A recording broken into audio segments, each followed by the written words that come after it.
Hello everyone and welcome back to Habib's English Academy. In our today's class, we will be making the preparation for PST, JEST, HST, EST and 5 to 15 scale jobs that relate to metric category, intermediate category and graduation category. If you have MCQs type test based in all Pakistan, especially in Sindh or STS, Sakhar IBA tests, so this lecture is for you. Today we are discussing lecture number 52 out of our lectures, and this is the 52nd lecture that we are having right now. In our today's class, our topic is class 7 of Sindh textbook board specifically, but the curriculum of whole Pakistan is same, therefore it is all same for all Pakistanis. Class 7 science, chapter number 3 reproduction in plants. We are ending this chapter in these two questions, and after that we will be starting our chapter number 4th. So we discussed previously about ovule and what ovary were, and now we will be discussing further. Ovule enlarges and develops into seed. Ovule जो plant का एक हिस्सा होता है वो जैसे बड़ा होता जाता है, इनलार्ज होता जाता है, तो वो सीड बन जाता है, प्लांट का बीज बन जाता है. Ovary enlarges and develops into fruit. Ovary जिसका मैंने बताया था कि ये फीमेल पार्ट होता है फीमेल प्लांट का. ओवरी जब बड़ी हो जाएगी तो वो जब इनलार्ज हो जाएगी तो डेवलप हो जाएगी एक फ्रूट में, फ्रूट बन जाएगा. ये चैप्टर यहाँ पर खत्म हुआ, chapter number 3 reproduction in plants. उसके बाद हम चैप्टर नंबर 4 स्टार्ट कर रहे हैं, एनवायरमेंट एंड फीडिंग रिलेशनशिप्स. इस चैप्टर में हम डिस्कस करेंगे कि हमारा माहौल क्या होता है, उसके मुख्तलिफ कंपोनेंट्स को हम क्या कहते हैं, और हम डिस्कस करेंगे कि प्लांट्स क्या खाते हैं, एनिमल्स क्या खाते हैं, और उनका जो फूड चेन है उस फूड चेन में रिलेशंस का क्या क्या नाम होता है, ये हम इस चैप्टर में डिस्कस करने वाले हैं. नंबर 1 पर हम एक इम्पोर्टेंट डेफिनेशन पढ़ रहे हैं, पहले नंबर पर 723 ओवरऑल, और इस तरह से इस चैप्टर का first point. A place in water or land where biotic and abiotic components interact with each other is called ecosystem. Ecosystem की डेफिनेशन है, इकोसिस्टम क्या होता है? इकोसिस्टम पानी में या जमीन पर एक ऐसी जगह होती है जहां पर मुख्तलिफ organisms, living things, non living things आपस में इंटरेक्ट करती हैं.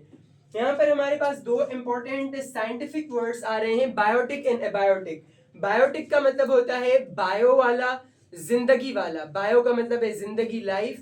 तो बायोटिक और एबायोटिक जिनमें जिंदगी नहीं होती, वो तमाम चीजें जब एक दूसरे के साथ कनेक्शन में होती हैं तो उस पूरे को इकोसिस्टम कहते हैं. मिसाल के तौर पर एक पॉन्ड है, या हम ह्यूमंस की का घर देख लें. एक पूरी सोसाइटी है, उस सोसाइटी में वाल्स हैं, क्रोज हैं, स्पैरोज हैं, बर्ड्स हैं, एनिमल्स हैं, बिल्डिंग्स हैं, हम ह्यूमन बीइंग्स खुद हैं. उस पूरी सब चीजों को मिलाकर जो चीज एक एज अ होल बनती है उसे इकोसिस्टम कहा जाता है. उसमें बायोटिक जिंदगी वाली चीजें भी होती हैं, एबायोटिक गैर जिंदा चीजें भी होती हैं. बायोटिक जैसे एनिमल्स का एग्जांपल दिया मैंने, और एबायोटिक जो नॉन लिविंग थिंग्स होती हैं. अंडरस्टैंड? नेक्स्ट है हमारे पास, a habitat is a place where species of animals, plants and all types of organisms live. Habitat क्या होता है? हैबिटेट एक ऐसी जगह होती है जहां पर एनिमल्स भी रहते हैं, प्लांट्स भी रहते हैं, बायोटिक चीजें भी होती हैं, एबायोटिक चीजें भी होती हैं. स्पेशीज ऑफ एनिमल्स, मुख्तलिफ एनिमल्स रहते हैं वहां पर, प्लांट्स होते हैं और मुख्तलिफ ऑर्गेनिजम्स रहते हैं. ये वाला जो हैबिटेट है, हैबिटेट का कॉमन एग्जांपल हम पॉन्ड का लेते हैं, यानी तालाब. तालाब में क्या होता है? उसमें पानी होता है, वो खुद एबायोटिक है, यानी नॉन लिविंग थिंग है. उसमें बतखें होती हैं, वो बायोटिक हैं, जिंदा चीजें हैं. ट्रीज, दरख्त होते हैं, वहां पर एलिगेटर भी रह सकता है. बहुत सारी फिश होती हैं और बहुत सारे मच्छर होते हैं, यानी बहुत सारी लिविंग थिंग्स और नॉन लिविंग थिंग्स आपस में साथ में रहती हैं. उसे कहते हैं कि वो है एक पॉन्ड. ठीक है, ये हैबिटेट की एक एग्जांपल है. नेक्स्ट वन है हमारे पास, there are 2 types of habitats according to its physical characteristics. जिस्मानी तौर पर अगर हैबिटेट को देखा जाए तो 2 किस्म के हैबिटेट्स होते हैं. और कितने? 2 किस्म के हैबिटेट्स अगर उनके फिजिकल फीचर्स को देखा जाए. कौन से होते हैं? एक्वाटिक और टेरेस्ट्रियल। एक्वा आपने सुना होगा, एक इंग्लिश में इडियम भी है, एक्वा प्योरा यानी कि साफ पानी। और एक्वा की बोतल भी होती है पानी की। एक्वा का मतलब होता है वाटर, एक्वा माना वाटर, ठीक है। फिजिकल कैरेक्टरिस्टिक्स की बिना पर की बेसिस पर दो किस्म के हैबिटेट्स होते हैं, एक एक्वेटिक, दूसरे टेरेस्ट्रियल। एक्वेटिक यानी पानी वाला, जैसे सी है, समंदर, ओशन है, पोंड है, लेक है, कोई सा भी पानी वाला हैबिटेट हो उसे एक्वेटिक लैंड। और दूसरे नंबर पर टेरेस्ट्रियल, टेरेस्ट्रियल यानी जमीनी। टेरेस्ट्रियल का मतलब होता है जमीनी।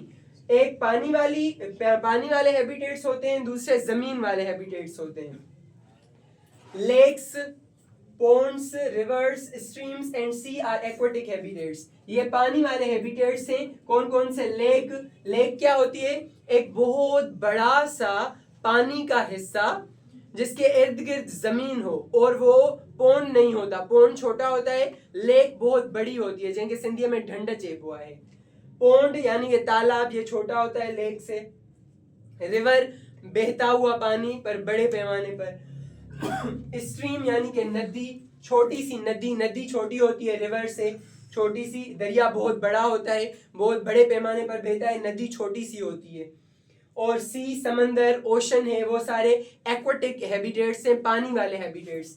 नेक्स्ट है, there are two types of grasslands. Grassland एक दूसरा हैबिटेट होता है। ग्रासलैंड खुद एक हैबिटेट है। ग्रासलैंड जैसे कि इसके नाम से पता चल रहा है, घास वाला लैंड, घास वाली लैंड। इसमें क्या होता है, ये दो टाइप्स के होते हैं, एक टेम्परेट, दूसरे ट्रॉपिकल। टेम्परेट वो होते हैं जिनमें टेम्परेचर बराबर का होता है, इतना ज्यादा गर्म नहीं होता, यानी नॉर्मल होता है ग्रासलैंड में। और दूसरा ट्रॉपिकल, जो ट्रॉपिक्स पर होते हैं, शदीद गर्मी होती है, वो ट्रॉपिक्स, शदीद गर्मी या शदीद सर्दी होती है, उसे ट्रॉपिक्स कहते हैं। अंडरस्टैंड? तो ये था आज का हमारा लेक्चर, क्लास 7 का science, chapter number 3 reproduction in plants पहले, और उसके बाद chapter number 4 environment and feeding relationships. PSC, JESC, HSC, ESC and 5 to 15 scale jobs की कंप्लीट प्रिपरेशन के लिए ये तमाम लेक्चर्स आप सुने और इन्हें अच्छे तरीके से याद करें। और कोई सा भी गाइडेंस का सवाल हो तो आप पूछ सकते हैं इसके बाद भी और इसके अलावा भी। Thank you so much.